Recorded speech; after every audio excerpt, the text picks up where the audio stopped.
Hello అందరికీ welcome back to లాస్ట్రీ diaries. So ఈరోజు మనం మష్రూమ్ మసాలా కర్రీ ఎలా ప్రిపేర్ చేసుకోవాలో చూసేయబోతున్నాం.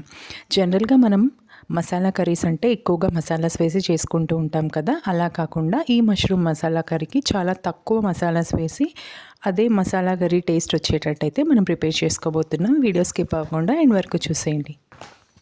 ముందుగా మష్రూమ్స్ తీసుకొని కాసేపు వాటర్లో వేసిన తర్వాత ఇలా బాగా క్లీన్ చేసుకోవాలి. మనకి మష్రూమ్స్ మీద ఇలా డార్క్ కలర్లో ఒక థిన్ లేయర్ అనేది ఉంటుంది కదా, అదంతా కూడా క్లీన్ చేసుకోవాలి. ఒక 3 to 4 టైమ్స్ వాటర్ మీరు చేంజ్ చేసి క్లీన్ చేసుకున్నట్లయితే మష్రూమ్స్ అనేవి బాగా క్లీన్ అయిపోతాయి. ఆ తర్వాత మష్రూమ్స్ మనం చిన్న పీసెస్ కాదు, ఇలా ఈ సైజులో కట్ చేసుకోవాలి. ఎందుకంటే ఇది మసాలా కర్రీ కాబట్టి కొంచెం పెద్దగానే కట్ చేసుకోవాలి పీసెస్ అనేవి. సో ఇది డిఫరెంట్ టైప్స్లో ప్రిపేర్ చేస్తూ ఉంటారు కదా మష్రూమ్స్ అనేవి. కొంతమంది ఫస్ట్ ఆయిల్లో ఈ మష్రూమ్స్ ఫ్రై చేసిన తర్వాత కర్రీ ప్రిపేర్ చేసుకుంటూ ఉంటారు. సో ఫస్ట్ మనం మసాలా కోసం అయితే కొద్దిగా ఆనియన్స్ తీసుకోవాలి. ఎక్కువ కూడా ఆనియన్స్ తీసుకోకూడదు, ఎందుకంటే కర్రీ స్వీట్నెస్ అనేది వచ్చేస్తుంది కాబట్టి మనం ఒక 2 to 3 ఆనియన్స్ అయితే తీసుకోవాలి. అవి వితౌట్ ఆయిల్ అనమాట, ఆయిల్ లేకుండా ఫ్రై చేసుకోవాలి. ఆనియన్స్ కొద్దిగా ఫ్రై అయిన తర్వాత కొద్దిగా జీడిపప్పు, ఒకవేళ మీకు గ్రేవీ ఎక్కువ కావాలి అనుకుంటే కొద్దిగా జీడిపప్పు ఎక్కువ తీసుకోవచ్చు. సో ఇందులో మనం వేసిన మసాలా చూసారా, చాలా తక్కువ తీసుకున్నామన్నమాట. జస్ట్ దాల్చిన చెక్క అండ్ లవంగాలు, అది కూడా ఒక 3 to 4 లవంగాలు తీసుకున్నామంతే, ఎక్కువ కూడా ఏమీ తీసుకోలేదు.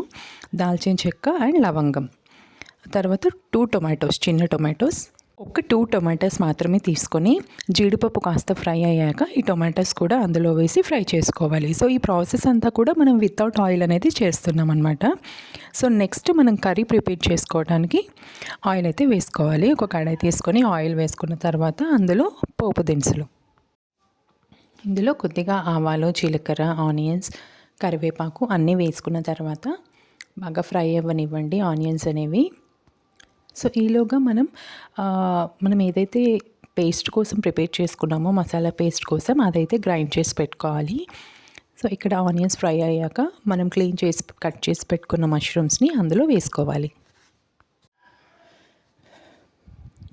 సో మష్రూమ్స్ వేసుకున్న తర్వాత ఇప్పుడు మనం ఇందులో అయితే ఏమీ వేయలేదు, జస్ట్ పోపు పెట్టామంతే. పోపు పెట్టిన తర్వాత మష్రూమ్స్ వేస్తున్నాం.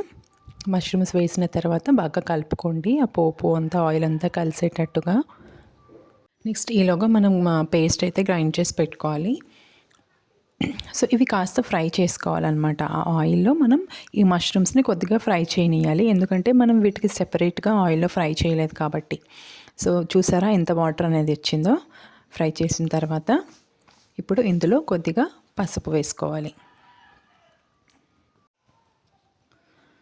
సో నెక్స్ట్ పసుపు వేసిన తర్వాత కొద్దిగా ఉప్పు కూడా వేసుకోవాలి. ఉప్పు, కారం. సో కొంతమంది ఈ మసాలాస్ ఏవీ లేకుండా జస్ట్ మష్రూమ్ ఫ్రైని కూడా ఇష్టపడుతూ ఉంటారు, అలా కూడా చేసుకుంటూ ఉంటారు. అంటే ఈ టొమాటో పేస్ట్ ఏది లేకుండా జస్ట్ ఆనియన్స్ వేసి మష్రూమ్ ఫ్రై అనమాట. సో ఇందులో ఉప్పు, పసుపు, కారం వేసిన తర్వాత కాస్త ఫ్రై అవ్వనివ్వండి మష్రూమ్స్ని. ఆల్మోస్ట్ హాఫ్ ఉడికిపోతాయి అన్నమాట. ఆ తర్వాత మనం ప్రిపేర్ చేసుకున్న పేస్ట్ని ఇందులో వేసుకోవాలి. ఈ పేస్ట్ వేస్తే ఏంటి అంటే మనకి చాలా గ్రేవీ అనేది మంచిగా వస్తుంది, ఆ మసాలా టేస్ట్ అనేది కూడా చాలా బాగా వస్తుంది. చూస్తేనే అర్థమవుతుంది కదా మీకు. ఇప్పుడు ఇందులో మనం కొద్దిగా వాటర్ అనేది యాడ్ చేసుకోవాలి. మసాలా వేసిన తర్వాత కొద్దిగా వాటర్, ఎక్కువ వాటర్ వేసుకోకూడదు, కొద్దిగా వాటర్ యాడ్ చేసుకున్న తర్వాత దీన్ని కాస్త ఉడకనివ్వండి. నెక్స్ట్ ఇందులో మనం గరం మసాలా పౌడర్ అయితే వేసుకుంటున్నాం. మీకు కావాలి అంటే జీరా పౌడర్, ధనియా పౌడర్ ఇవి కూడా వేసుకోవచ్చు. అది వేస్తే ఏంటంటే ఇంకా ఎక్స్ట్రా టేస్ట్ అనేది యాడ్ అవుతుంది. మసాలా వేసిన తర్వాత ఒకసారి కలుపుకోండి. అండ్ ఫైనల్గా కొత్తిమీర. చూసారా చూడ్డానికి ఎంత కలర్ఫుల్గా ఉందో, tasty masala mushroom curry. Video నచ్చితే లైక్ చేయండి అండ్ సబ్స్క్రైబ్ చేయండి. Thanks for watching the video.